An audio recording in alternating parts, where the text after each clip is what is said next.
تخيل تصحى من النوم تلاقي فيضان في البلد اللي انت قاعد فيه. Over 140 people have been killed in a series of landslides in Kerala's Wayanad. في جورنال كاتبين في الفيضان يقولك في 122 واحد مات. In Cochin case, students have intensified their protests in the national capital. They are protesting.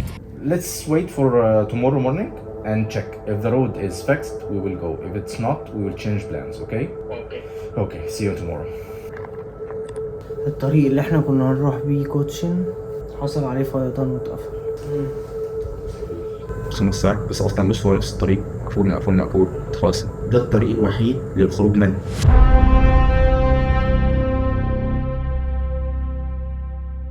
احنا ممكن ما نرجعش مصر تاني.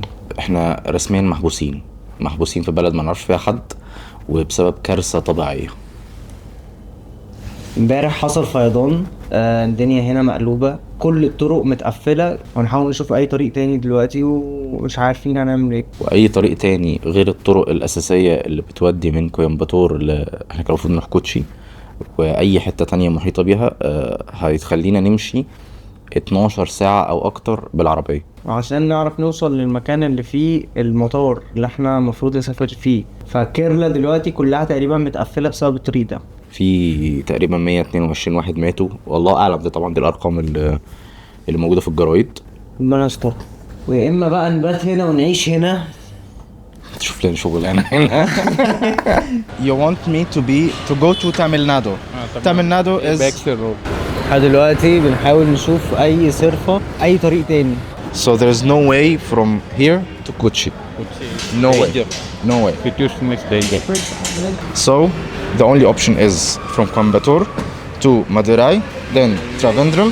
هنروح على Trivandrum من الطريق اللي هو 12 ساعة. هنقعد 12 ساعة في الطريق. بس هنقف ستوب في مدينة اسمها ايه؟ مادوراي. Visit Man temple, no. Big temple. Time is. I know. بقول لك يعني لازم تشوفوا حاجة تباتوا فيها هناك. Second day visiting Kanyakumari. we should stay in Madurai. Kanya. في ايه في مادوراي نزوره تاني؟ هو المعبد ده بس، وبيقول لك في قصر هناك وخلاص. From Madurai Okay. to Trivandrum. We will not go anywhere. Okay? احنا الخطة اتغيرت تماما. علشان نوصل للمدينة اللي احنا فيها المطار هنعمل ايه؟ هنضطر ناخد طريق 12 ساعة من هنا لترافندرم اللي هي فيها المطار.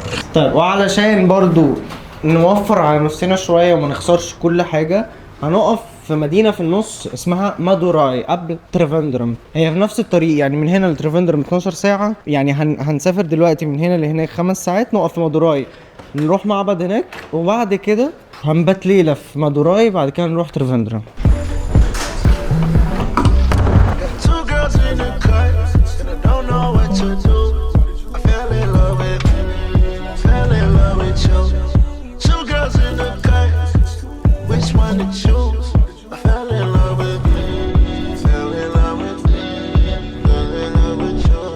بقالنا 4 ساعات في الطريق دلوقتي ولسه قدامنا ساعة بالظبط.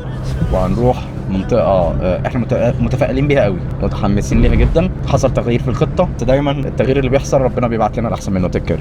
تكر معانا ابراهيم هنا هيموتنا.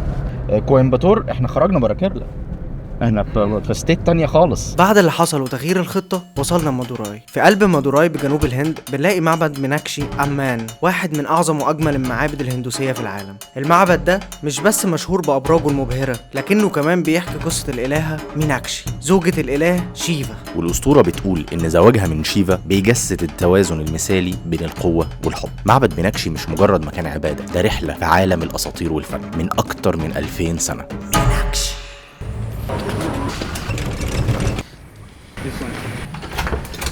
Yes. Crazy. Okay.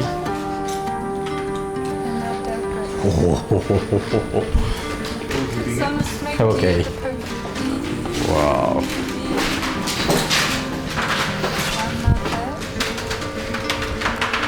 To put the priest inside a jam jar.